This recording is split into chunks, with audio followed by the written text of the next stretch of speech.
Bonjour et bienvenue au parc zoologique et botanique de l'agglomération mulhousienne. Ici, le bien-être des animaux est une priorité. Nous allons voir comment l'équipe du zoo prend soin de ses pensionnaires.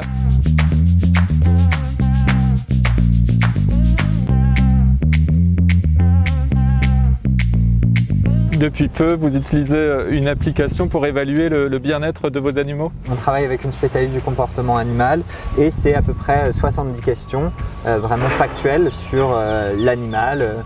Est-ce qu'il a accès à un bassin? Est-ce qu'il a accès à un enclos ombragé? Et puis au fil des questions, on va prendre tout le panel du bien-être de l'animal.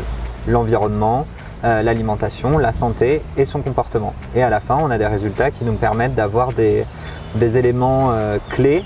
Par exemple, on peut se rendre compte que les suricates n'arrivent pas suffisamment à fourrager, à chercher de la nourriture dans le sol. Et donc, on peut mettre en place différents types d'enrichissement pour que ça soit plus compliqué pour eux d'aller chercher les insectes.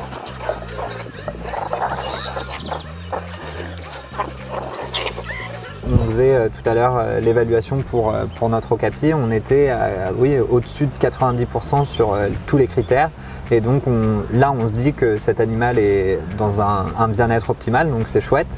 Mais on sait aussi que c'est un de nos derniers enclos réalisés, donc c'est pas une surprise.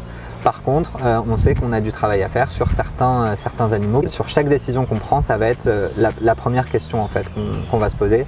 Est-ce que notre animal actuellement est dans un état de bien-être ou non ?